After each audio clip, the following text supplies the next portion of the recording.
Well, today, amongst other things, we are going to get into the Department of Justice investigating medical journals for essentially RICO action, which is what RFK Jr. promised would happen. I didn't realize it was going to happen through the Department of Justice, but it makes sense that it would. The journals are calling it harassment. Several journals, the England Journal, OBGYN Journal, Chest, and a couple that have not yet been identified.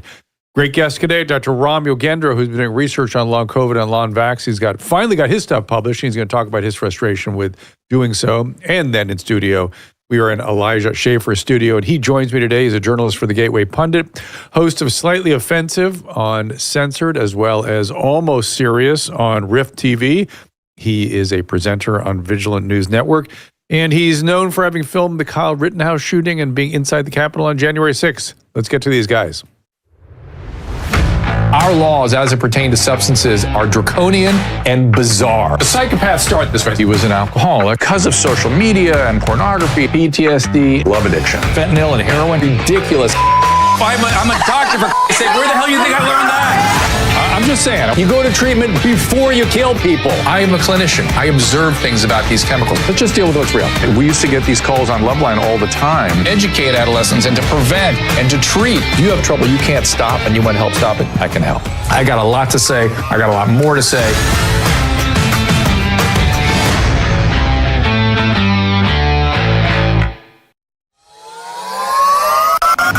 I'm excited to bring you a new product, a new supplement, Fatty. I take it. I make Susan take it. My whole family takes it.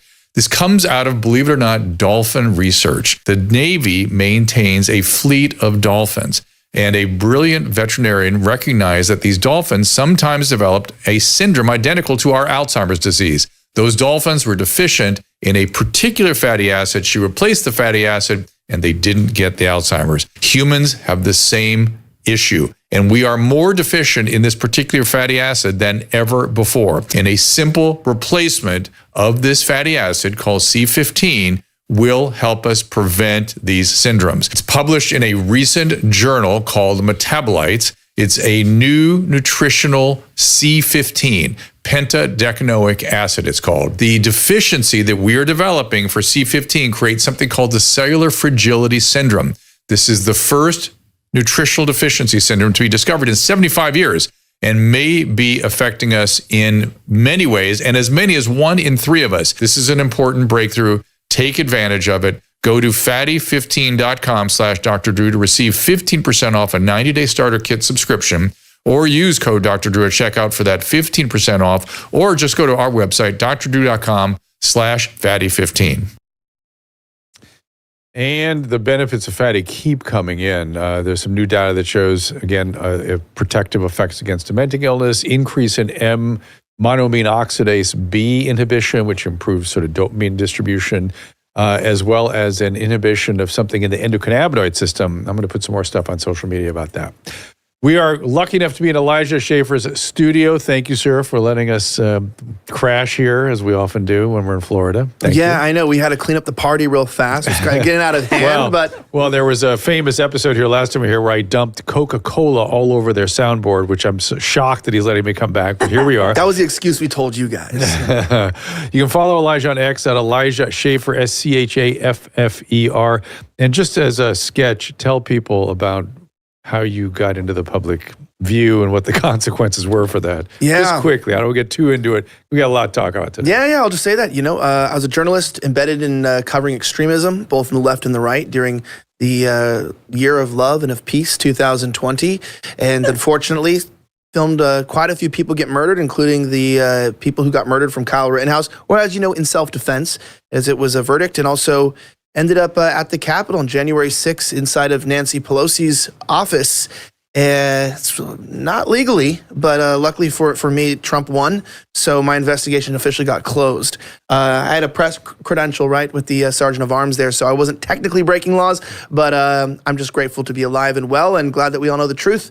I'm just kidding. We don't know the truth. You left the country for a minute. I had to leave. I had some curious things going on, so I left to Australia, and then they had more precarious things going on, and now they have their new hate speech laws. So my podcast is illegal there, so I had to move back. Did you see? It is. It's so ridiculous. Did you see Winston Marshall in the press pool yesterday? No, I didn't, but you mentioned it, yeah. Yeah. So I mentioned on the Almost Serious podcast, Correct. I guess, because I love that guy. And they put new media. You could end up in the press bowl, they put new media in the front row there and they get the first question out. And he said, given the seriousness of the transgressions of civil liberties in Britain, would you consider having, what's the word when people seek us? Would you have asylum seekers from the UK? Would you consider that? And Carolyn Levitt, to her benefit, said, yeah, I'm going to go look into it. I'm going to talk to the National Security Group. Yeah, they care. I mean, if you put a meme up, this is real stuff. People always talk about, if I was alive when Hitler was out, I would have, hid the Jews. I would have stood up. That's right. But then things happen today. You see people getting jailed for just a picture. And it's like, well, you're not even standing up for a lesser crime. Why would I think you would stand up to something greater? Lesser crime with lesser consequence. Correct. And most of them are climbing on board, which to me indicates they'd be the prison guards. I They would think not so, be too. standing up. They would be the freaking prison guards. I mean, we saw it during COVID. Anybody who yelled at you for not wearing a mask, prison guard. 100%. Anyone who reported a neighbor for having a barbecue, prison guard. That's who you are. Well, unfortunately today, though, I think these prison guards would be a little more out of shape than the ones back then. I see a lot of times you see They the most unhealthy. they wouldn't be dressed as sharp. Well, yeah, you always see the most unhealthy people, right? I mean, it's like, hey, I'll wear a mask if you drop 80 pounds. That's how I feel like we can make an agreement. So bad. well, Susan, you have something to say? I'm just saying. And I was being nice. I could have said 100, which would have been more honest. So you heard the opening that I mentioned about the investigation into the medical journals. Are you aware of how difficult it has been to get data published that ran in any way contrary to, frankly, the White House's narratives, particularly on COVID and vaccines? Unfortunately, yeah, because my background is genetic engineering, and I used to co-publish on studies back in the day from the NIH. Not like you, not claiming to be some extreme expert on any topic, but If you were a genetic engineer, you were an expert in genetics. well, I wouldn't be a genetic because I was still working on my grad school. I dropped out. So, but I will say this. I did know that there were many times where I was told in my abstract that I had to make claims that I knew probably weren't true in order to guarantee the funding due to the agenda of whatever department was giving out the grant. And I remember always being uncomfortable, having to tie certain things in the study to other things, and sometimes saying, "Hey, maybe we'll leave that inference out." Even a bit, but the inference is based off of repeatable research. It's something that we can prove, and it'd be like, yeah, but that PI doesn't like this, so he might not, further he might not give you more of the grant. So from the PI up to NIH, this was before COVID. Even I saw the corruption there, and I mean the journals we all know, like it's a peer review, but it's sort of like the studios deciding what movies get into theaters. Yeah, so it's peer review same thing. seems like a very adulterated process to me. It's corrupted. Does. Yeah, it's corrupted, as is the publishing process. I mean, the fact that so many great articles, really, we eventually did see them, and Dr. Yogendra is going to bring us his when he gets in here. He has a wild story about how they kept asking him to make changes that were identical things he had made and gotten published before, and claiming, oh, no, this is something totally different. He had to show them the actual sentences that were identical to. We'll get into it. I don't remember the details. Is he going to get to meet Yogendra? Should we bring him in? We'll do a little crossover, maybe. Well, he sounds. Look, I agree with that. I think everybody knows the biggest thing was during medications, like with ivermectin.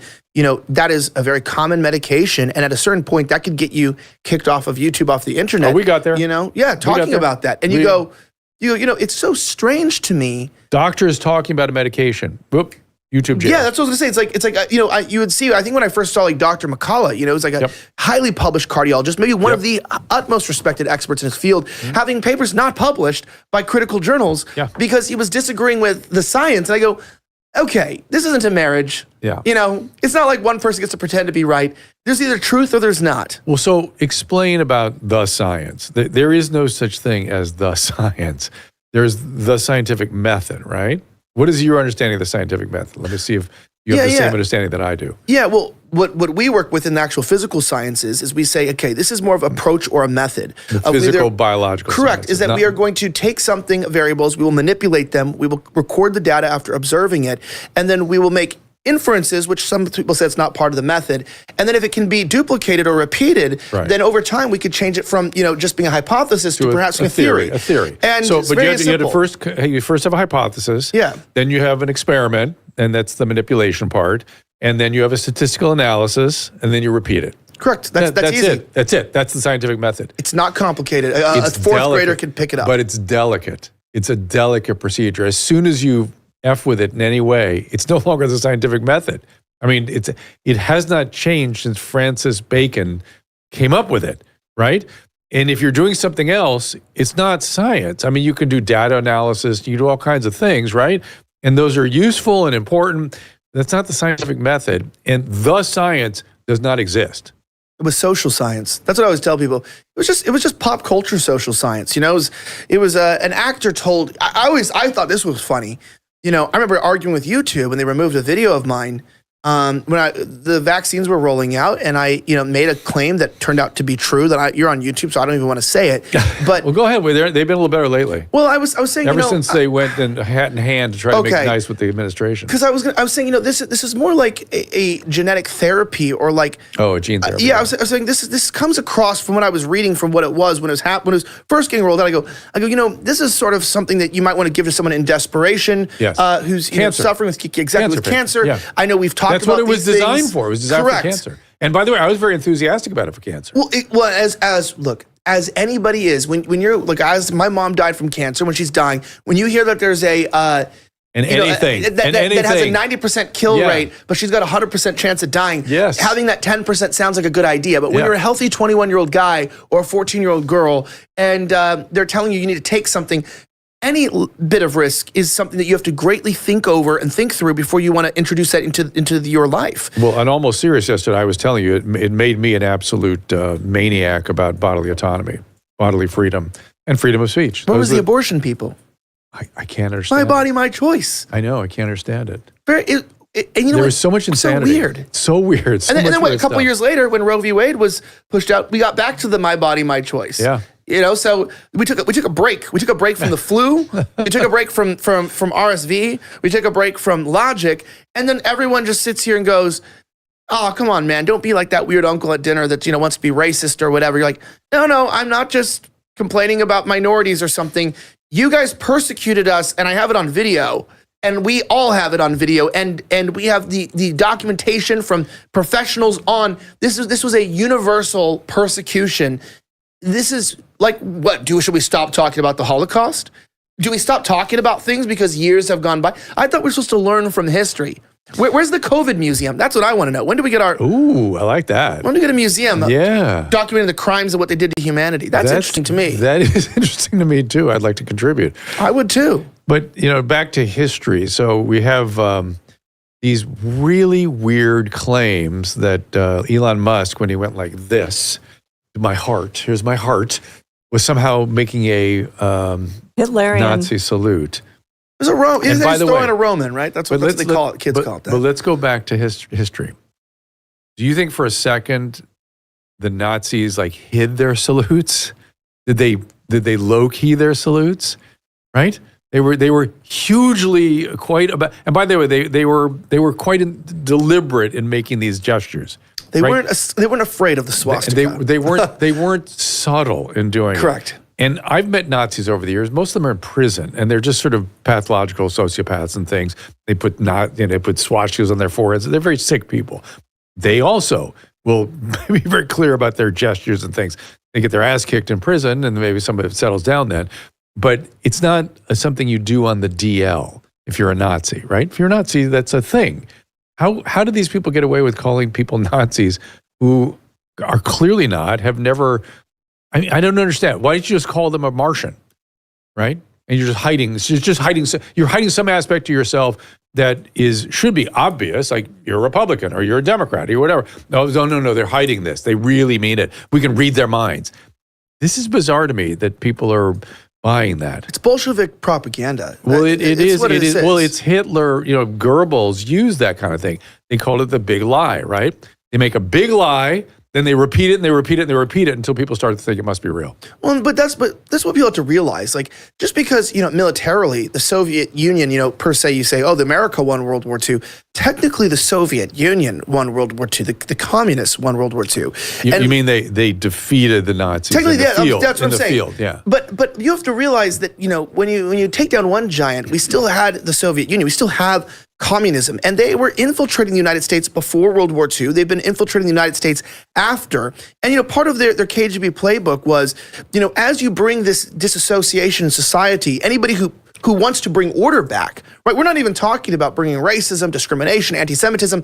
You're just trying to bring order back. For instance, just because Black Americans had to use a different drinking fountain 70 years ago doesn't mean that they can be doing street takeovers in the middle of Los Angeles. Okay, there's a balance of, okay, maybe wrongs were committed, but yet we don't want to create more chaos from what we saw as chaos. The KGB playbook is, okay, once chaos is introduced, we must keep the chaos. So therefore, anyone who tries to bring order, we must do what? Call them a fascist. And then we must archetypically, link that to Nazism, which of course, the Americans, for their right reasons, wouldn't be, largely accepting of Nazism. And then we'll also throw it in the movies and lay this idea that Nazis are the enemy, and what? If you say and you want order, you're not just a guy who wants order, you want authoritarian Nazism. Right. So it demonizes the call to order. It makes people afraid for their jobs, because calling for order won't make you lose your job, but being a Nazi might. But you told me yesterday that you had some data that suggested that Gen Z was moving towards more authoritarianism, Correct. Which was really shocking to me. I can't believe. 52% right now of 18 to 24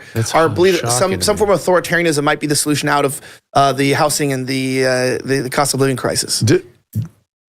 What would that look like? Redistribution of something? They lean towards authoritarian communism and fascism. In fact, is Trump their solution, or is no? They think Trump's too moderate. I see. So I went to CPAC. Are you familiar with that? Yeah. The conservative PAC. Yeah. So I have a popular show with young people. My audience is like pretty much 18 to 25 years old. That's my audience. So I keep up on them. They're crazy, but I like them. Right? You remember being 18 to 25? They like you. Yeah. That's when I started Loveline. There you go. See, so it's a crazy show. It really was. Well, it's all back then. It was. Now it's like, huh? But I learned through doing that, when people thought I was being crazy for doing it, that you shouldn't question 18 to 25-year-olds. Just trust them. Just listen to them. You know what I mean? Their instincts they see stuff that we don't see. Well, and I agree with you. And what I noticed was I was actually really shocked, because I always thought of CPAC being very pro-Israel, being very safe, politically. I wouldn't even call it moderate. I'd call it like center left, center right come together for like a centrist meeting. I know that everyone calls it Nazis meeting. Trust me, that's not what it is. And I saw that this was the first year I went where there was barely any young people, which was shocking to me. And when young people came up to me, they would all talk to me about how they, how they respect Hitler and how they are really interested in fascism. And I was shocked too. Listen, I was shocked. These are young people, 18, 19. And I would go,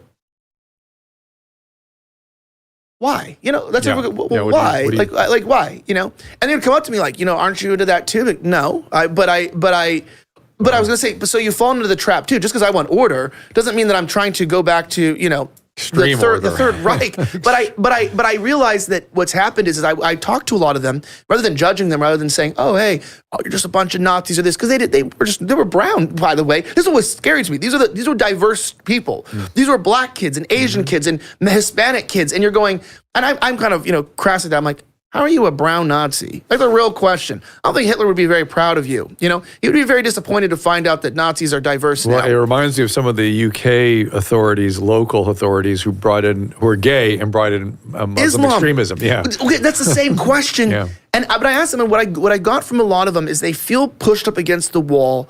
They feel demonized, and how the Bolsheviks sort of created this victim, identity politics, the us versus them. Yeah. A lot of people feel like the them.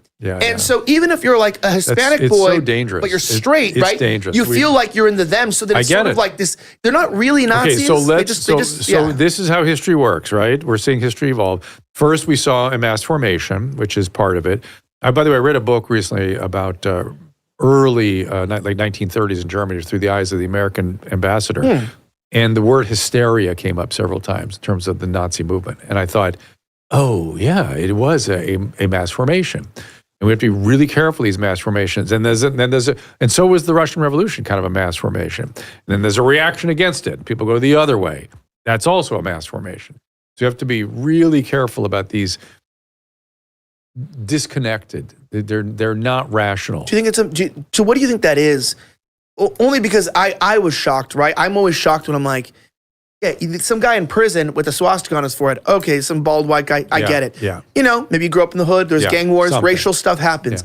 But it's like, hey, you're a young Chinese boy. Yeah. Why are you identifying with the Third Reich? Right. And I did realize it is the fact that this blaming all these people for the problems has really created the monster that they said that they were fighting. Yeah. And so a lot of young kids are turning towards this factor, and also towards communism. We have to be careful because that's dangerous. Well, going both ways. Well, I was going to say, my speech at NYU got canceled, right? So this is what I mean by extremism. I was going to speak at NYU. It got canceled because I'm in the middle of a lawsuit with the school. They claimed, this is an illegal statement, there was a 400 people protest in front of my speech, and these people were threatening to kill me. Okay, they were threatening to kill me. They were writing me. They were going to skin me alive. Very, very nasty stuff. And it was from what? The Democratic Socialist Alliance and communist clubs of the school. So these are politically aligned, far-left people saying they're going to murder me. And I don't know if you've seen history, but communists typically make good on that threat. Maybe we're not there, but I don't like to take my chances. So I publicly wrote that I was looking for security in New York. I didn't say I was looking for security at their school, to just looking for security. Licensed, I spoke to a licensed firm. And the school then shuts the speech down and says, Elijah Schaffer told students to illegally bring guns onto firearm to form a militia to try to protect him.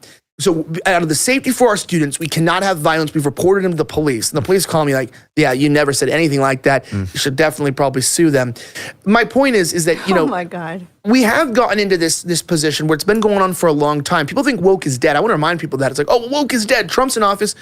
No, I just got shut down and maligned illegally by a large institution. Wow. You know, making claims, which is extremely disastrous to a career, to claim that I encourage felony behavior on a college campus. And so I just want to remind people that, you know, this extremism really hasn't gone away, and we have to look at the young kids because you understand the mind, and it is scary. A lot of us think, you know, well, we're all fighting it out and trying to figure it out.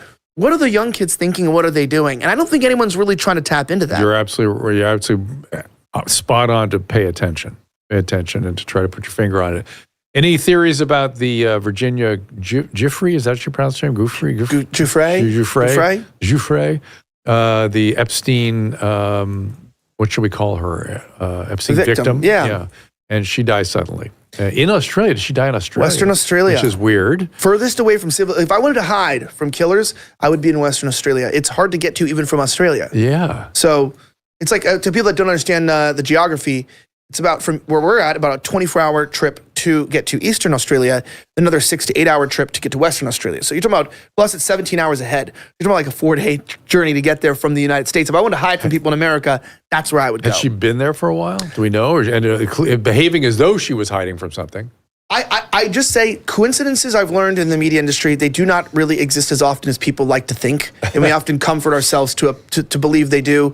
But when like a Boeing whistleblower dies right before his hearing, suddenly, you know what I mean? It's a, you know, did he just get a booster yesterday? Maybe not. It's a coincidence, yeah. I believe she was killed. And I will tell you this, though. Here's a caveat that I don't think I've heard mentioned yet. Oh, I can't wait. It is possible that she did kill herself, but that she was pushed into it. Like, it could be that the pressure and what they were telling her, like, maybe she got a call, you know, we're going to kill your family. We're going to do this to that. You know, we're looking, maybe they sent her pictures. We're seeing your mother right now. We're going to take a shot. We better find your body within 24 hours or your family's dead.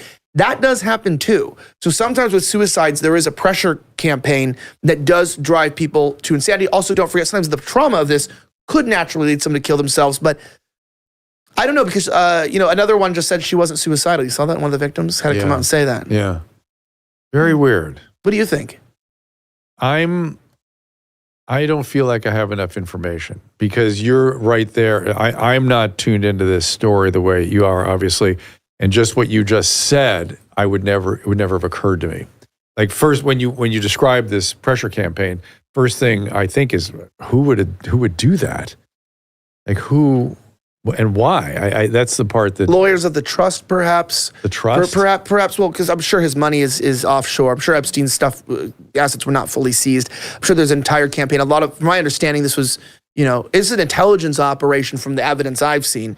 it seems to be linked. I heard different intelligence groups involved. Well, I think so. I don't know if you've heard this suggestion. So the connection between Epstein and Diddy, which again, this would be I have heard that. Conjecture, yeah, but Or that they may be similar. well, what some people were operations. saying. So I have friends in the intelligence community. I have family in the intelligence community, so I don't want to go say too much about them. But these are like, this is not someone I talked What to do in they the tell pub. you? Well, I've heard two different theories here. One of them told me that Diddy was a Hollywood Mossad operation that the CIA felt got out of control and they needed to bust it and take it down. They knew what was going on, but there was some sort of an issue, and it had to do with the current war that was going on. Basically, Netanyahu had like gotten out of control, and so they were like, "Look, we're going to kind of bust your balls a little bit. You can't have this kind of control on our land when." You're not really listening to us and you're not really taking our orders. So that's what I've heard from them. There was a sort of disruption of a foreign intelligence campaign.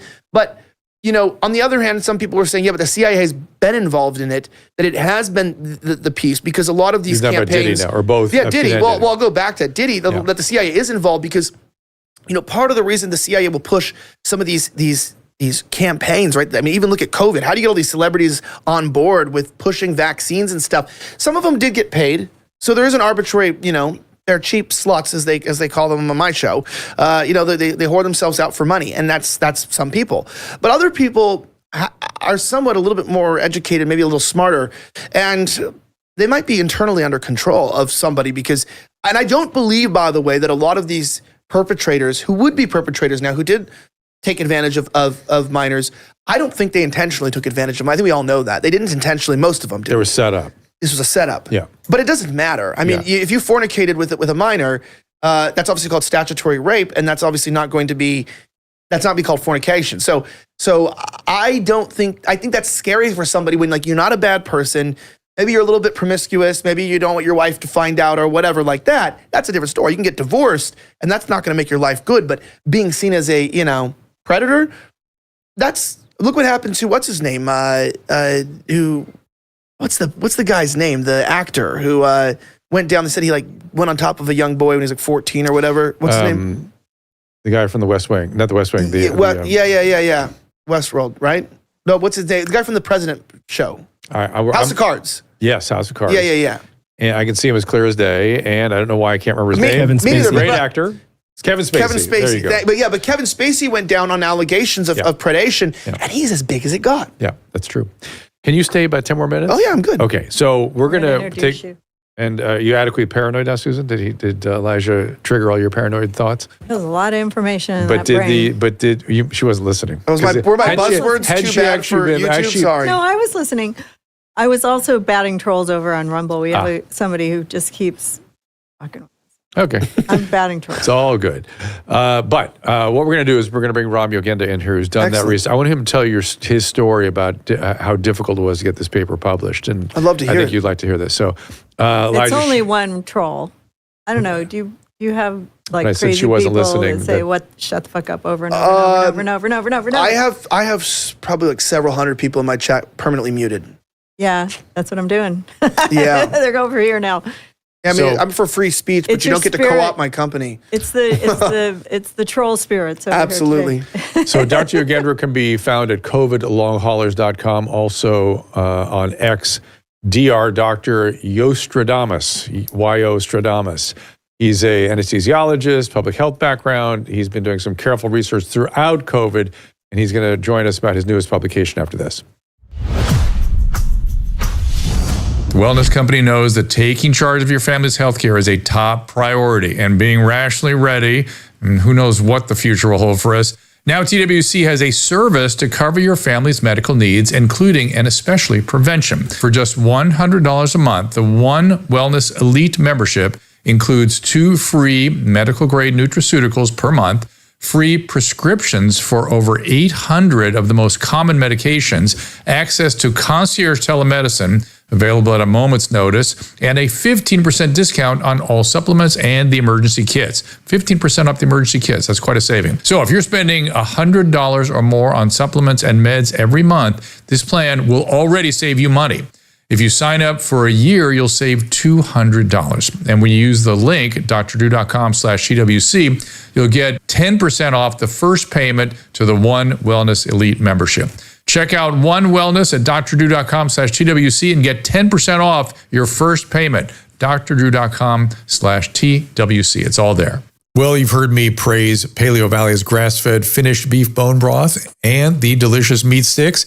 I now want to turn it over to Paleo Valley founder and CEO, Autumn Smith, to tell you about her company's food philosophy. I'm here to help create the products that make healthy food convenient in our modern world. The diet and the food you're consuming is absolutely related to your digestive health, to your mental health, to every aspect of your health. The devil's in the details here. And not only do we have to attend to every single ingredient, we have to support a system with whole foods. And so when we source a product, it's going to be organic, it's going to be tested for pesticides, and then it's going to be grass-fed and finished or pasture-raised. It's going to be raised on regenerative American farms. The protein sticks that come in 8 varieties are likewise impeccably sourced and prepared. And the fermentation process came about because there was an ingredient that I didn't like in meat sticks that's pretty widespread. It's called encapsulated citric acid, and it's derived from GMOs and then hydrogenated oil, and it just melts into the beef stick, and you don't have to label it. That's the thing. You can label it citric acid. Make 2025 a year to cut out the chemicals and feed yourself correctly. Go to drdrew.com/Paleo Valley for 15% off your first order, 20% off when you subscribe. That is drdrew.com/Paleo Valley. I wasn't all Dr. Drew or anything. Why would I screw myself? What am I, Dr. Drew? And much like my friends at Paleo Valley, I love eating healthy and I love good olive oil. And by good, I mean fresh. Olive oil packs are the most flavor and healthiest nutrients when it's fresh from the farm. And that is the problem with many of the supermarket olive oils. They are not fresh. They can sit on the shelf for many months, growing stale. That's why I get olive oil direct from small, award-winning farms, thanks to a fellow named TJ Robinson, also known as the Olive Oil Hunter. When I tasted TJ's Farm Fresh oil, I fell in love with their vibrant, grassy flavors. They're great on salad, veggies, pasta, meat, you name it. You should be using olive oil and butter, not seed oils. As an introduction to his Fresh Pressed Olive Oil Club, TJ will send you a full-size $39 bottle of one of the world's finest artisan olive oils, fresh from a new harvest, for just $1. That helps him cover the shipping. No commitment to buy anything now or ever. You get your free $39 bottle for just $1 and taste the difference the freshness makes. Go to getfreshdrdrew.com. That is getfreshdrew, getfreshdrew.com, and pay just $1 shipping for that new free bottle. Oops. And of course, this also goes for our other family of sponsor members, our health and wellness mission. That goes for the Active Skin Repair, our newest partner. They're offering 20% off for our whole audience. Skin, of course, being the largest, it's actually an organ system. It's the largest in the human body. So caring for it from the inside out is a must. And we use Active Skin Repair hyaluronic acid on my face. It is the only moisturizer I literally have ever been able to use that not only do I like, it doesn't break me out or anything, and it helps skin retain moisture even beneath the dermis. Now, I've tried a lot of things, a lot of emollients and creams and whatnot. They all give me trouble. We actually brought it on, we're going on a trip starting next week, and I brought it with me on the trip. I love it so much. It does not irritate my skin. And no more burning, no more flaking, just soothing serum that glides on and penetrates. Go to drdrew.com/skin repair for more information and that nice 20% discount. This is a really good product. And again, they have the, Susan, what's the other one called? The spray that our kids use? Active Skin Repair. The Active Skin Repair, which is what The spray. I brought it for your diaper rash. We used it on our baby, our new granddaughter. It's drdrew.com/skin You have a picture of repair. my granddaughter, Caleb? drdrew.com/skin repair. Come on, we got to see a picture of Well, her.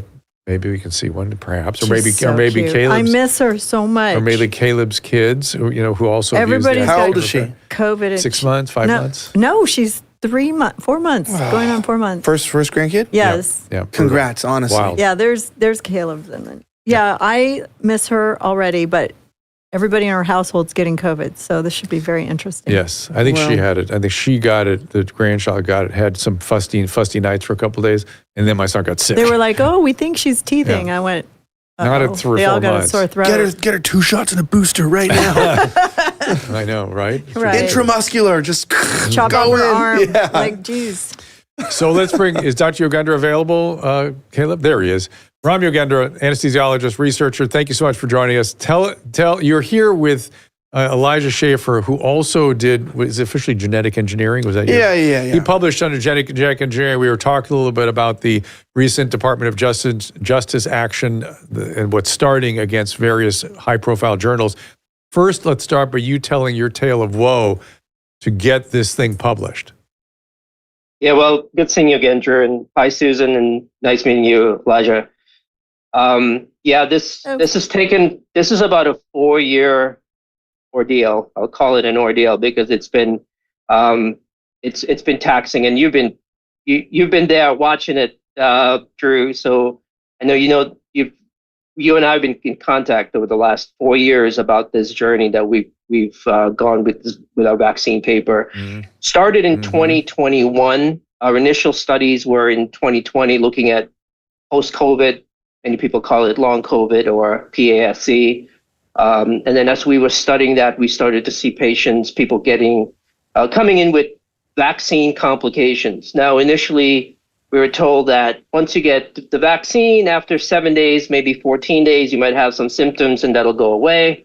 But then we started having people say 30 days out, all these symptoms started after I got my first dose: neuropathy, brain fog, fatigue, a lot of cardiovascular, shortness of breath. Yeah, exactly. Women having menstrual issues. They're getting they ignored, quote unquote, gaslit. Everyone knows this now. I think it's really now openly talked about. But back in 2021, you said this: you were going to be ostracized, reported to the medical board, possibly lose your privileges, credentials. Pathetic that is. Can you imagine that, Elijah? You couldn't speak up about a syndrome you were seeing medically without risking your professional status. I believe it. Oh, it was crazy. So now you keep shut up. We talked about it a lot. You actually presented some of it on this show with Dr. Patterson. Yeah. So what we found with the vaccine paper was, and this is a very specific group of people we studied in 2021. So that's the important thing to keep in mind, because I know one of the criticisms, and there's going to be a lot of, we know we're going to be attacked once this paper comes. And you can see if you go on my Twitter page, I put the whole ordeal that we've had to go through since 2021. Basically, what we did was we found patients that didn't have COVID. I screened them with multiple different screening methods. One of the things that, this criticism is going to come our way is, how do you know that they didn't have COVID before? Well, you know what? There's no gold standard. That is, anytime anyone in this space is going to study about the vaccines, a couple of months ago, the group in Yale corroborated our findings. They have not published their paper. They put it in a preprint. And the criticism they got was, well, how do you know that it's not COVID? So when I was designing this study, I used many different screening methods. One was the T-detect, the negative PCR, a history and physical, or history on a patient. And obviously, the history is very important. When you have a patient say, look, I have no medical problems, I went and got the vaccine, and 24 hours later, I'm in the emergency room, or, I can't get out of bed, or having myocarditis and my chest is about to explode. There's definitely something there that needs to be considered.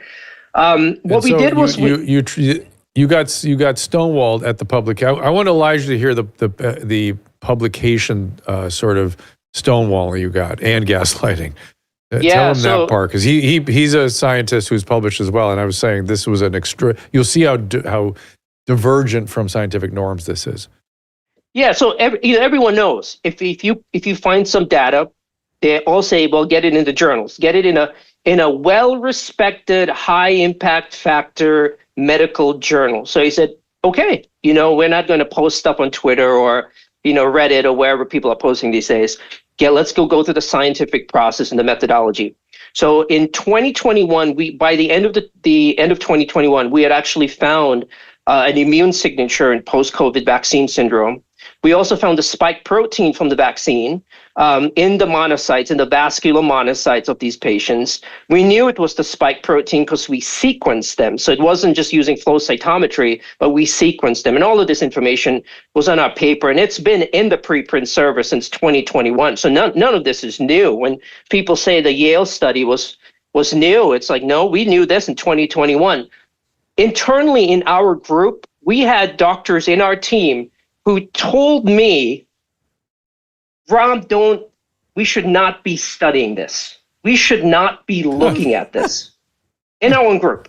My God. Do not put my name on this paper. And, we have an ethical and moral duty. I'm not making this up. This is not data or something I'm making up. It's just, we find something, we have to present it to not only the scientific community, but the public, and then let the decision makers decide what they're going to do with that information. And so that's why we delayed the paper, even submitting it till about the middle of 2020 to the journal. We wanted to get the FDA, the NIH, and the CDC engaged. Now, in 2021, April of 2021, we were introduced by Congressman Mike Doyle of Pittsburgh to Francis Collins at the NIH. And this is a public meeting. It's on April 29th of 2021, where he was first introduced to all of our research. And we sent all of this to Dr. Collins. And Congressman Doyle specifically told Dr. Collins to any correspondence with us that he wanted to be CC'd on this. Well, crickets. We sent all our papers to Dr. Collins. We were on a call with him, and he said, "Oh, this is very interesting." We sent all our data to the FDA, to Dr. Woodcock, to Dr. Marks, all of our data, what we found, and we were not trying to cause controversy, or we say, "Hey, look, we found something. We're finding the spike protein in potentially these vaccines weeks and months after vaccination." Crickets. Didn't hear anything. I put my cell phone, I put my email, same with Dr. Patterson. We said, listen, we are happy for you guys to come and take a look and look at the data. Ron, We saved. I have to interrupt you. I have to let Elijah go. Just describe to him, we're going to go back to this point in the history after I let Elijah out here, but there was some point you described to me where they were asking you to rewrite parts of the article that were identical. To just tell him that little piece. I couldn't quite get that story right. Sure. So we submitted it to 6 different journals and going through the peer review process. And the first journal said, this is a low priority paper, low priority topic. And that's on my Twitter feed. I posted all of the receipts on there. So anyone that wants to take a look can go see it. One of the other journals said this is preliminary information. Finally, one journal said we'll accept for peer review. They came back to me and they said, well, this is all copied from another paper. And I said, well, this is from our paper where we found the spike protein out in the long COVID patients. It's the same materials and methods section. And the same journal that had published it, now when it came to the vaccine, they had questions about the materials and methods section. They said, well, Right, so they'd published under materials and methods to determine long COVID, but one of them, but had great issue with the materials and methods if it was going to look at long vaccine. So the science was okay when what you were looking for, they were okay with you finding. Yes. But when your findings could jeopardize whatever they didn't want you to know, then suddenly they would question your methods, also your sanity, your credentials, and your ability to work. And stonewalled the process. Wow. And as I recall, you put them side by side, right? You put both materials and methods side by side for them. What does that say? Trust the experts. And then they still sort of stonewalled for a while. Yeah, you know what happens? Anyone that submits when you submit a journal, it goes through this plagiarism check, right? So it'll say, these 70% of your paper or 80% is plagiarized. Well, we got this thing back saying, well, this entire section is plagiarized. Well, that's because we applied the same exact materials and methods from the long COVID paper. We're the same group that was published the paper. So it actually got 4 out of 5 stars. So they accuse them of plagiarizing their own study. Right. So in the same journal. They reprinted. Same journal. Yeah.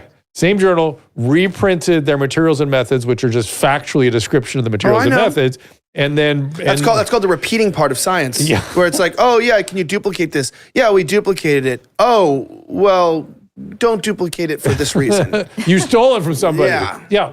From us. We did it. We did it. From me. Hey, that's the same car you had last time. You're like, yeah, it's because I own it. Thank you. Sorry that happened to you, doctor, but I believe it, man. It's the persecution of people who were actually trying to follow the method and find and discover the true information during during what a weird time in history. You can't undo the reputational damage and also the time they took away, but we can always just try to work. Well, we can learn from it. Yeah. We can learn from it.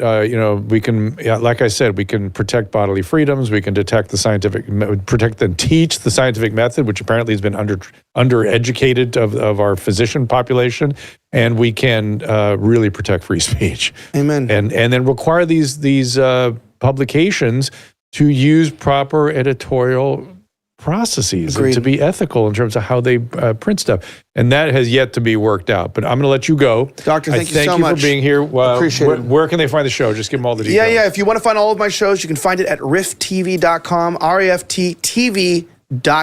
That's rifttv.com. Check it out. All the shows and articles right there. Good. Thank you, Doctor. Thank you for the All studio. right. Appreciate God it. bless you for God coming bless you on. guys. And thank you for letting us use your amazing Always. Oh, I studio. appreciate it. Thank you. We appreciate it. Yeah. All right, so Ron, let's go back to where you were. You were bringing things forward from, let's see, I guess it was the point at which you were working with Francis Collins, who, I mean, look, I don't know Francis Collins, but his behavior has been uncanny. Let's put it, that's the kindest thing I could say. Yeah, I think obviously there's a lot of focus right now on Dr. Fauci and his role in COVID and the response to COVID, and with all the stuff going on in Wuhan and the gain of function research and all that going on.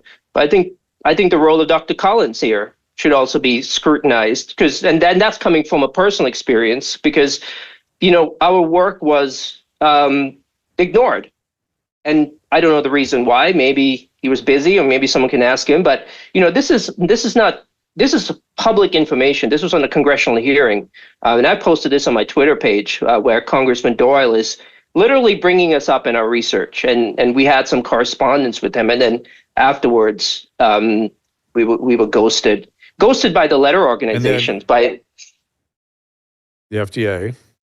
The FDA, NIH, right? NIH, and we didn't engage with the CDC, but it was the NIH and the FDA, because we said, look, we found this. I had Brian, he's our lab tech. I said, listen, store the blood, because if the FDA scientists or the NIH scientists want to examine these patients' blood, we'll coordinate that and get this over to them, and maybe they can do further studies, because quite frankly, even with our research and what we found, there's still a lot of unanswered questions in our findings. Of course. So if we had the help back in 2021, I think we might have helped millions of people that have been suffering from this COVID vaccines. It's true. So now we're coming forward from there. We're into 2022. What happens? Yeah, so we're trying to get the paper published. Now there are hit pieces coming against Bruce and I. We're getting doxxed. Oh, God. Death threats. I got email. Join the club. Yeah, death threats. Bruce got a lot of death threats on his business line at the lab. People are scared to go to work. Some of our credibility is being smeared all over the place, because quite frankly, we were looking at an uncomfortable topic, and that's the post-COVID vaccine syndrome, or the vaccine injuries. So I'm trying to get the paper published. Multiple journals are rejecting. They're not even letting the paper into peer review. But at the same time, we've got this preprint. We're going around discussing this, and people are going, well, it's not peer reviewed. Well, I can't get it into peer review because they're not accepting it. And here's the other challenge behind this. They'll say, well, you need to get it in a highly respected, high impact factor journal. And now, there's a lot of these predatory journals out there. Unfortunately, many researchers with really good research have to resort to publishing their papers on there, because they just don't have an opportunity or a chance to even go through the peer review process. And, and then when it does get published, there's a group of, the scientists and researchers that are going to look at it and say, well, you publish it in, Bob's International Journal of, Immunology out of someone's garage. So it completely gets discredited. Any of the data on that is not taken seriously. So that was the challenge that we faced. Now, and how did you finally get it published? Yeah, so 2022, trying to get it through. 2023, one of the journals said yes. but it took us about 6 months for it to go through peer review because they wrote back to me after 6 months, says, we cannot find anyone to peer review the paper. No one will. We've sent it out to about, I want to say they said between 20 and 30 people, experts, and they said no one, they said it's highly unusual that we have this response. But they finally got it through. There were 4 reviewers. One rejected the paper without any comments. One refused to review the paper. And the other 2, I'm fully transparent with this information out there. So if someone wants to look at my Twitter timeline, I pinned this whole ordeal on that. What 2 of the reviewers wrote to us, or the reviewer, and gave 4 out of 5 stars, said that minor revisions needed, and they endorsed it for publication. So Bruce and I are like, well, finally we're going to get this paper published, and this is August of 2023. Well, finally, about 2 weeks later, a specialty editor gets involved and says we're rejecting the paper, and we don't know the reason why. Just said paper is not a fit for the journal, and that was it. And at that point, I was, it was 2.5 years of just trying to get this to peer review. And to be honest with you, it was just so emotionally taxing. We're self-funded, Bruce. Drew, Bruce and I are self-funded. We don't get any pharma money or government money or anything. We spend our own money on this, and it was just emotionally just draining. And to be honest with you, just the way you tell the story, I could just tell the way you tell the story. You have PTSD from it. Well, the PTSD is still there. Yeah, and I'll tell you why. That's what I'm saying. I see it. Because right now, I see it the way you tell the story.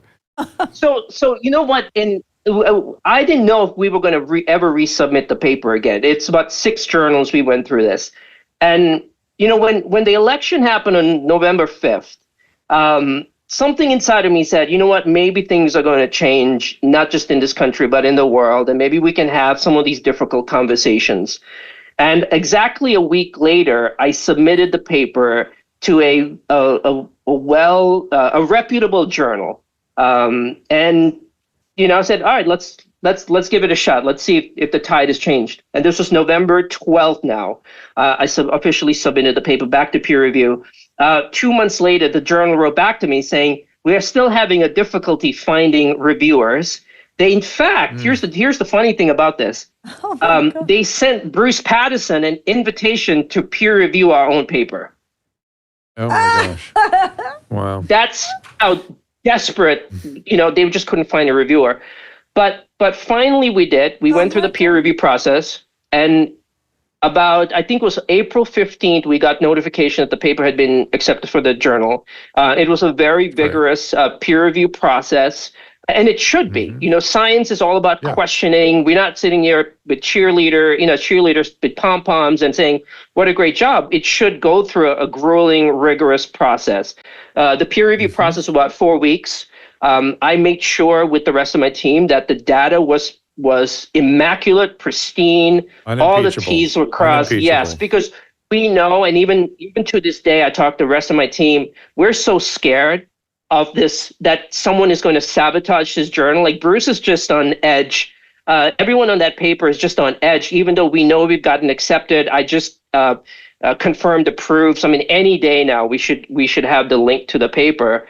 And it is actually, to be honest with you, a much better paper than the preprint version. It's a significantly better, which is a testament to the peer review process, which is why we need an opportunity go through the peer review process, which was denied to us for almost 4 years. But thankfully, and I don't know if it was the tide has changed because of the election and people are able to talk freely. I don't know. I'm merely speculating, but definitely something's changed. I mean, look, we hear about these social media companies being under the pressure from the administration. Maybe they were applying pressure to medical journals too. It doesn't have to have been pharma per se doing it. It could have been the government doing it. Now, what do you think about the Department of Justice getting involved in looking into the collective action of these different journals? I think it's a good thing. I think for the longest time, as everyone in medicine knows, some of these high impact journals out there, these reputable quote unquote reputable journals, there's a medical oligarchy that's out there that controls the flow and dissemination of information. You're either in the cool crowd or you're outside it. And I think we need to break that up. That whole process needs to be dismantled.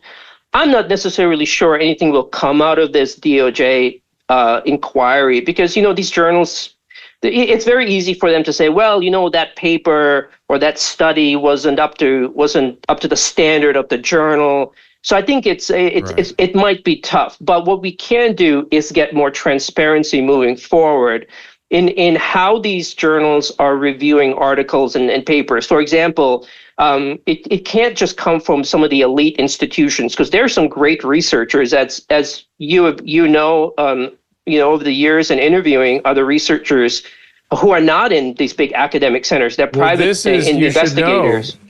You should know that that is one of the priorities that Jay Bhattacharya said he was going to put in place at the NIH, which is that they're going to fund a variety of researchers and not just rubber stamp the Ivy League schools and places like that.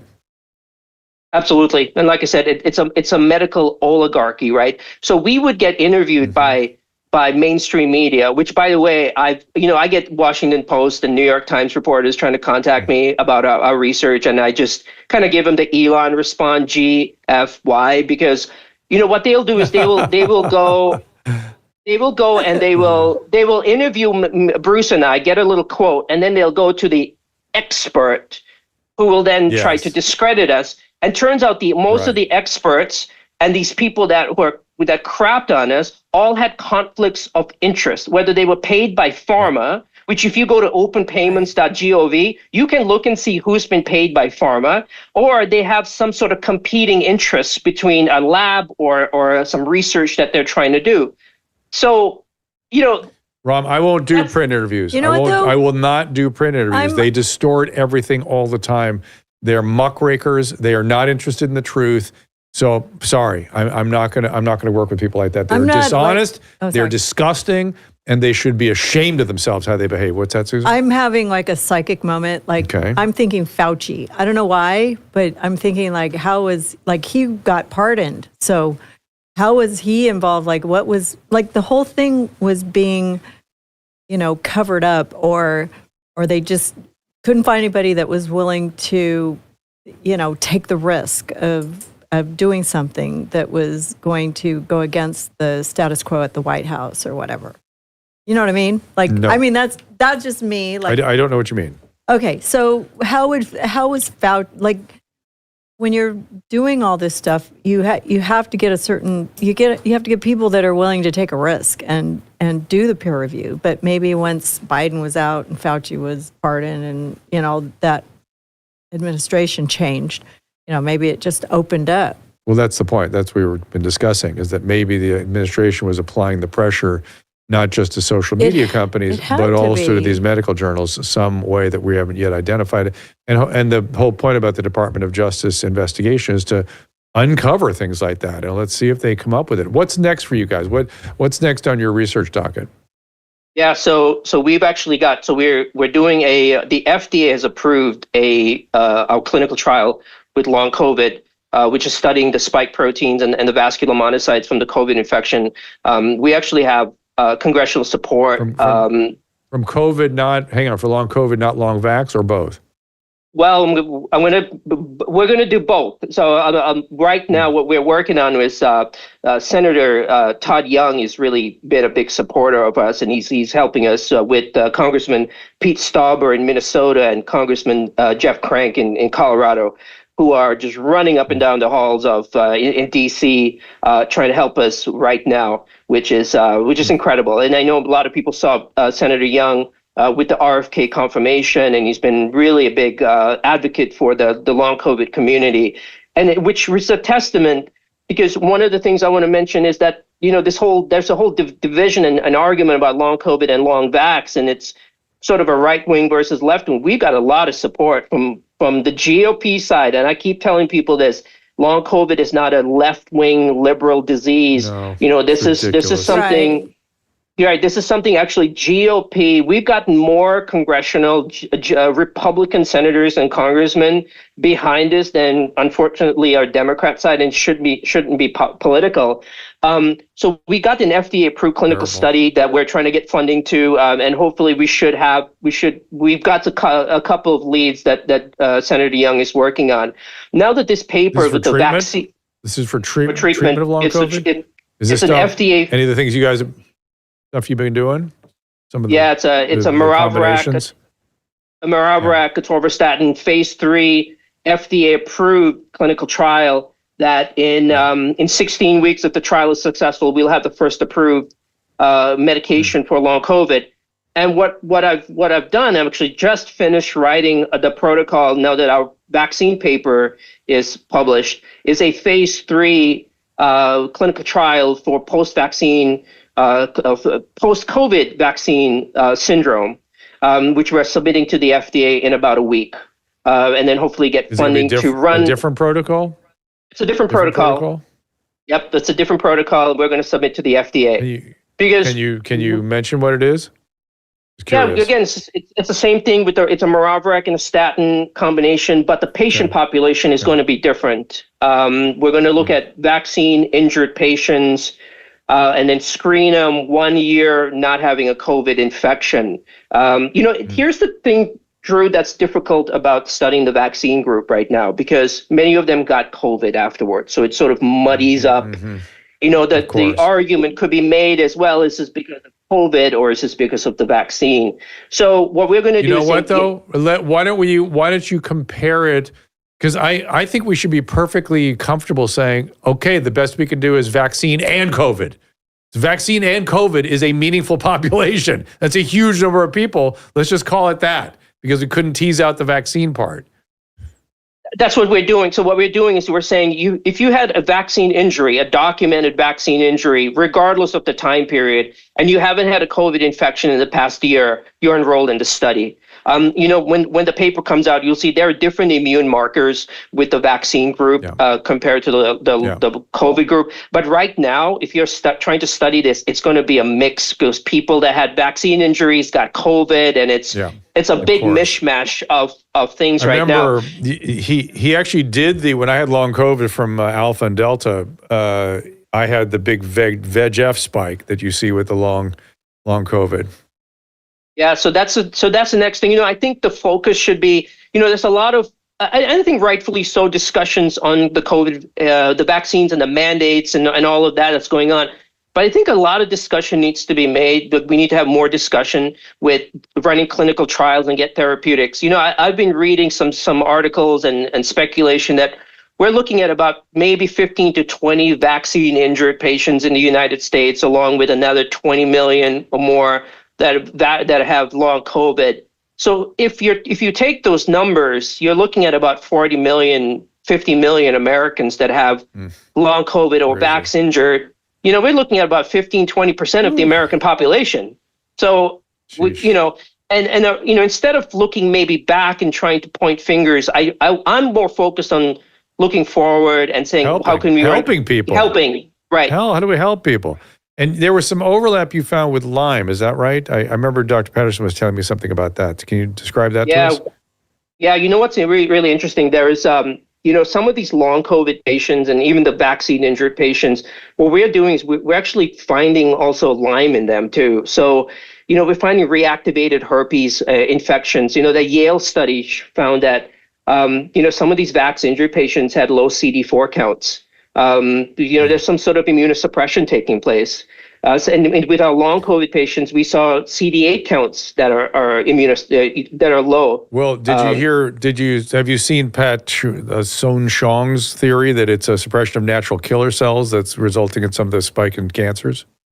Yeah, I've seen that. In fact, we have in our Vax paper, there is a potential, a signal there with some of the immune markers that might be that are sort of tumor checkpoints that regulate the checkpoints in tumor in angiogenesis. So, I think there's a lot more to uncover with that spike protein and what was injected in people. Yeah. And we just need to have those uncomfortable conversations. The other thing, too, I just want to mention, Drew, that we can't study long COVID without acknowledging the vaccine injured patients. Yeah. Congress has given $1.6 billion to the NIH, and no one knows where this money has gone. Stat News and Washington Post have been writing articles about this. The congressmen that we talked to are just frustrated. They said, well, where is this money gone? And if you look at the research that's going in long COVID, and I hope Dr. Bhattacharya and Bobby Kennedy look into this, is, hey, how are we spending this money on long COVID? Because they're just going around in circles. Like, no one is acknowledging the vaccine injured, and you have to include them if you're going to study long COVID. Otherwise, we're wasting U.S. taxpayer dollars. And, quite frankly, you're not seeing anything meaningful coming out of that $1.6 billion that have been allocated by Congress. Wow. I don't think they want to. They don't want to be called out for being wrong. Yeah. Susan, you're 100% right. Disturbing. Yeah, it's very disturbing to me. I think she's right too. And in the meantime, we keep giving spike vaccines as opposed to shifting to nuclear capsid or whole virus or something. We continue to expose people to, and I understand in the very elderly, maybe it makes some sense. Maybe the risk reward is there, but to have anybody mandated to take and we're this forcing for any it on reason. Infants. Ugh. We're asking mothers to inoculate their babies. Mm-hmm. Ridiculous. And if there's something they know about the virus itself, from a standpoint of bioweapon or God knows what, that they're not telling the public, I suggest they come clean. But Ram, we got to wrap this up. Where would you like people to watch? Where would you like people to go to see your work? Give them some specifics. Yeah, I post on X, Dr. Yostradamus. On X, I post all my papers there. And in the next couple of days, we should have the vaccine paper on there. And then we post updates on all the work that we're doing with our research with long COVID and the vaccine studies. And hopefully in the next couple of weeks, we'll get a green light from the FDA on a vaccine clinical trial. So we try to get some help for these patients out there. God, there's so many different ideas about how to help them with the nattokinase and the colchicine and the whether you should be using anticoagulants. There's a lot of ideas flying around. We need to get some studies going. Absolutely, clinical trials. We got all this money rather than funding. I don't know what they're funding this money for. One of the studies they were looking at was kimchi. One of the studies that was allocated from the NIH RECOVER trial to study long COVID was kimchi. I remember looking at this going, are you kidding me? So, we need some oversight and, some deep dive into how this money has been spent. And just like you said, Drew, there's some really interesting stuff there, colchicine, the anticoagulants, and let's get some clinical trials and some data out there that could we can make some meaningful impact in people's lives. Ram, thank you for sticking with this. It has been a privilege to see you through it this far. It's been quite something to behold. I wish I could say I was surprised by the struggle you've been put through, but I'm just so grateful that you've persevered. Drew, you and Susan have been, so instrumental and supportive, especially times when I would text you and say, Drew, F this, I can't do this. And you and Susan were awesome and, helping me push through. So a lot of credit goes to you. Well, you were on Dose of Dr. Drew. We had you on so many times when you were fighting the good fight. Yeah, back in the middle of COVID, in the dark hours. Google Ram Yogendra and Dr. Drew. You came in with the CCR5 stuff. And then remember all that? Dr. Patterson was on the show. We have to have him back too. We were trying to originally explain the cytokine storm. That's what we were sort of trying to struggle with. But it's all history now. Thank God we documented it. It was educational. It continues to be. But we didn't know how bad it would continue to be. Well, we would never have imagined that the government was working so hard against us. Can you imagine that? And that our peers and the journals we rely upon, our education and our ongoing training and continuing education, that this would all let us down. Yeah. It's just too much. It's really something. And Ron, remember when Drew was championing Fauci, and he was like, just follow the guided star. He's your North Star. North Star. And we were like, yeah, okay. Now we're like, oh my God. We just got pardoned. I think a lot of us did. Yeah.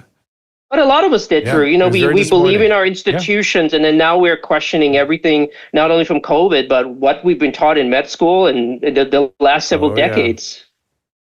Yes, sir. It's like finding out that Dr. Drew is in cahoots with the CCP. Like I'm you wake up lizard, and it's in I'm a lizard paper. person. I'm actually a lizard. One of the lizard people. So, all right, Rob, we'll talk again soon, no doubt. Don't Get tell that paper anybody. to us as soon, or tag me when you put it out on X, and let's push it out there. I will. Thanks, Drew. Thanks, Susan. Appreciate All the right. support. God bless. Good to see you. Fantastic. Thank you. Yeah, out of all the doctors we've ever interviewed, he has been fighting the hardest. He's been the most even. He's And been fighting a Lone Ranger battle. So intellectual and so pure of heart. What's that, Caleb? Before today's show, I was trying to cut a clip from one of those old episodes from whenever he was saying this stuff back in 2020. He was saying the same exact stuff that people are just now getting on board with now. Like he was warning about this stuff, and I couldn't get the clip cut in time. But then I was in that same realm of wait, there's Dr. Jay Bhattacharya, who's now running the NIH. Yeah. In the early days of the show, saying this him, stuff, and no one was Bhattacharya. listening. You should. What about Dr. Zelenko? We I know. had him Poor- on. Yeah, I'm I wish he gonna was still play some alive. of his episodes. We should patch together something for sort of TikTok or Instagram that sort of really shows those historical Best moments. of. Yeah. And We can't so put it on that's kind of the TikTok. plan. They'll censor it. While you guys are out of town, that's my plan. Is I'm going to take some of these really breaking news episodes from 2020 and 2021. I'm going to run some best ofs on the channel so that people can watch Maybe we and could kind of put- go back in It's time so and see how far we've historical. come. It's so historical. It's so funny too because every one of those guests got us censored, including Kelly yeah. Victory. Like Oh, every time we yeah. put up a show, we'd get censored. Zelenko censored. Yogendra censored. I mean, it was ridiculous. And then we were like, what are we doing? And thank God for Rumble. I just want to have a shout out for Rumble. They got us the opportunity to be able to speak freely. Yeah. And then True. X is good now too. X was a little scary at that time too. We had to be super careful over there. Yep. Well, when it was Twitter, yeah. Yeah. For sure. We had to be Facebook's always been terrible. YouTube has been terrible. Sorry, but you have been. And we'd like to be able to speak freely with my peers. We used to, remember when we used to start the show on YouTube and then go, okay, everybody, we're going to say the word ivermectin. So we're going to have to everybody go over to Well, no, he Rumble. would put that QR code up there. So we'd stop playing our show on YouTube and we'd move everybody over to Rumble or Facebook or Twitter or wherever. So It's like running from the law. It let's was getting so upcoming ridiculous. guest here, if you don't mind, up on the screen. Oh, yeah, that's what he had. Oh, there I'm it is. having PTSD thinking about it. I know. Poor Rom, I could tell he had a pretty good dose of it. So, upcoming guests, we have David Zweig, who was the journalist that pushed out the data about school closures. We have Jenny McCarthy coming in. We have Gary Baraka and Sabine Hazan. Sabine is the bifidobacter expert. Gary is a biohacking expert. Lauren Delano in her book, Unshrunk. It's a really good book. Tim Poole, I think you guys know who that is. Ann Coulter, ever heard of her? All guests coming up. Great job. Emily Barsh. We are going to be here tomorrow at 3 o'clock, Susan. Is that correct? Or is it 5 o'clock? No. 5 o'clock. It depends on what coast you're on. Tomorrow is the 2 David p.m. Zweig. Pacific. 5 o'clock. 5 o'clock Eastern, Eastern. which is the Dana Loesch and David Zweig. We will get into that tomorrow, and then we are out for a week. Oh, and yeah. Then, We can't. Oh, that's Thursday. I can't remember. Sorry. and then we come back on the 15th with Jenny McCarthy, and that's where we Yeah. get back into the swing of things again. I just found out there's thunderstorms in New York. So I got to call the airlines, Drew. See if For we tomorrow, can go for Saturday? through Switzerland. Yeah. We're flying out of the country and there's thunderstorms, and I got to change our flight. Okay. So, Caleb, anything on your front? So I'll talk to you guys later. Okay. Nope, I don't there's going to think- be a we're lot not of leaving stuff for- coming up. Even while you guys are out of town, I'm going to put some best of episodes and also all the clips and the interviews from the White House. There's still 2 or 3 more of those going up. And Dr. Jay Bhattacharya's full one will be up, I believe, Friday or Saturday. 30 minutes of I great think a stuff with him. redo of Wonderful. Dr. Yo, Zelenko, Bhattacharya, like a little best of clip would be so fun to watch. I don't know if you have all that information. Maybe. I don't know if you can take it off YouTube or whatever. If it's even there anymore. All right. There's all our gratitudes up there. And, of course, people I'm giving you support- more work to do, Caleb. Sorry. I beg your pardon. You done? Yes. People who support the show, we appreciate you supporting them so we can continue to do this thing. Let me quickly look on the restream there. All right, I see you. Well, never scan a code. When am I going to bring back Z-Dog? That would be good. You're right, Casey. I think we had to try to bring him back. He means Zelenko. No, he means Dr. Z-Dog. Dr. Casey, what's his real name? It's... he was very good. Like Zubin Damani or something. Zubin, Dr. Zubin. Yeah, Zubi. Or no, that's different. Zubi's different. I think it was Zubin. Dr. Z-Dog MD is how we know him. Yeah. Oh, yeah. He went on Rogan when talked to us. All right. And we will see you all tomorrow. I don't know. Remember that one guy we had, that guy that was on YouTube, and he did the short pieces, and he had he was kind of nerdy, and gosh, what was his name? You liked him at the very beginning. The physician? Yeah, he was kind of this nerdy dude, and he would. Oh, he was a virologist. Yeah. What happened to him? He's still out on TikTok somewhere. Do you remember his name? A good memory. I can't. He had like a Dr. N or something. Yeah. So, but he was good. He was very good. Okay. Thank you so much for being here today. We'll see you tomorrow at 5:00 Eastern, 2:00 Pacific. Okay. Ta-ta. Ask Dr. Drew is produced by Caleb Nation and Susan Pinsky. As a reminder, the discussions here are not a substitute for medical care, diagnosis, or treatment.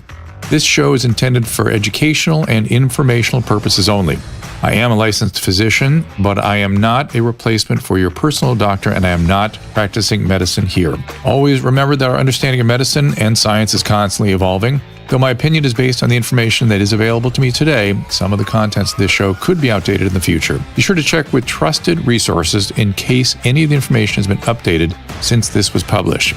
If you or someone you know is in immediate danger, don't call me, call 911. If you're feeling hopeless or suicidal, call the National Suicide Prevention Lifeline at 800-273-8255. You can find more of my recommended organizations and helpful resources at drdrew.com/help.